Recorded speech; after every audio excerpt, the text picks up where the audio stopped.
চনৰ পৰা প্ৰতি বছৰে প্ৰথম মাঘৰ দিনা ৰংঘৰৰ বাকৰিত টাই আহোম যুৱ পৰিষদ অসম আৰু ৰংপুৰ মেলা আয়োজক সমিতিৰ যৌথ উদ্যোগত সমন্বয় আৰু সম্প্ৰীতি এনাজৰীক মূল মন্ত্ৰ হিচাপে লৈ ৰংপুৰ মেলা অনুষ্ঠিত কৰি অহা হৈছে আৰু আজিও ষষ্ঠদশ বাৰ্ষিক ৰংপুৰ মেলা আজি দিনৰ কাৰ্যসূচীসমূহ খুব সুন্দৰকৈ আজি ইয়াত চলি গৈছে আৰু আজি পতাকা উত্তোলনাই আমাৰ কাৰ্যসূচী আৰম্ভ হ'ল আৰু তাৰ পাছতেই জনগোষ্ঠীয় সাংস্কৃতিক সমাৰোহ হ'ল বিভিন্ন জনগোষ্ঠীয়ে তেখেতসকলৰ জনগোষ্ঠীয় নৃত্য প্ৰদৰ্শন কৰিলে ইয়াৰ ভিতৰত টাই আহোমসকলৰ লাইলুংখাম ৰাকচাংমাই কাণ আপচেং আৰু অৰুণাচলৰ আমাৰ খামতি তেখেতসকলে আহিছিল তেখেতসকলে ইয়াতে কা নুকজুং কা কাই আৰু হৰিণ নৃত্য ডিয়াৰ ডান্স তেওঁলোকে প্ৰদৰ্শন কৰিছে তিৱাসকলৰ লালিলাং আৰু বৰত নৃত্য তেওঁলোকে ইয়াত প্ৰদৰ্শন কৰিছে আৰু লগতে আমাৰ চৰাইদেউ যি সমন্বয় হুঁচৰি দল তেখেতসকলে ইয়াত বিহু হুঁচৰি প্ৰদৰ্শন কৰিছে মিচিং জনগোষ্ঠীয় নৃত্য ইয়াত প্ৰদৰ্শন কৰা হৈছে বিভিন্ন জনগোষ্ঠীয় নৃত্যসমূহ আজি ইয়াত প্ৰদৰ্শন কৰা হ'ল আৰু লগতে বহুকেইটা আমাৰ যি থলুৱা খেল ধেমালি পিছল খুঁটাত বগোৱা ধূপ খেল কৰি খেল টেকেলি ভঙা ৰছী টনা বিভিন্ন ধৰণৰ আমাৰ খেল ধেমালিবিলাক ইয়াত অনুষ্ঠিত হৈছে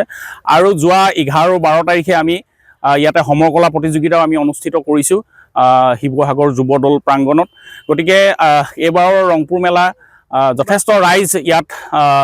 সমবেত হৈছে আৰু আজি ইয়াত কেইবাগৰাকীও বিদেশী পৰ্যটকো আজি এই অনুষ্ঠানটো চাবলৈ আহিছে গতিকে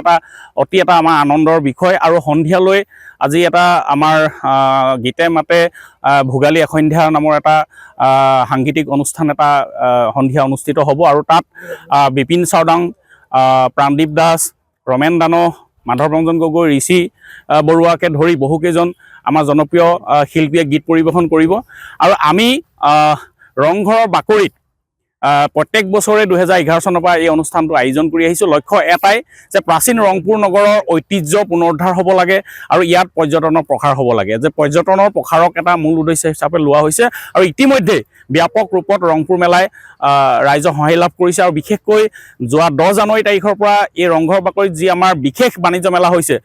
আমাৰ পৰম্পৰাগত বস্ত্ৰ বিপণী আৰু পৰম্পৰাগত খাদ্য সম্ভাৰৰ বিপণীসমূহে ৰাইজৰ সমাদৰ লাভ কৰিবলৈ সক্ষম হৈছে আৰু আমি এইবাৰ আশা ৰাখিছোঁ যে অহা বছৰ আমি এই অনুষ্ঠানটো যিটো ৰংপুৰ মেলা নামে আৰম্ভ হৈছিল বৰ্তমান ৰংপুৰ মেলা শীত মহোৎসৱ হিচাপে চলি আছে আৰু অহা বছৰ যাতে ইয়াক আমি আন্তৰ্জাতিকভাৱে যাতে পাতিব পাৰোঁ ৰংপুৰ মেলা ইণ্টাৰনেশ্যনেল ফেষ্টিভেল হিচাপে যাতে নেক্সট বছৰৰ পৰা আমি পাতিব পাৰোঁ সেইটো আমি আশা ৰাখিছোঁ আৰু ৰাইজৰ সহায় সহযোগিতাৰ বাবে উপস্থিতিৰ বাবে মই উদযাপন সমিতি হৈ সকলোলৈকে ধন্যবাদ জ্ঞাপন কৰিছোঁ যিকোনো খবৰৰ বাবে যোগাযোগ কৰক আমাৰ এই নম্বৰত 9181 307 2221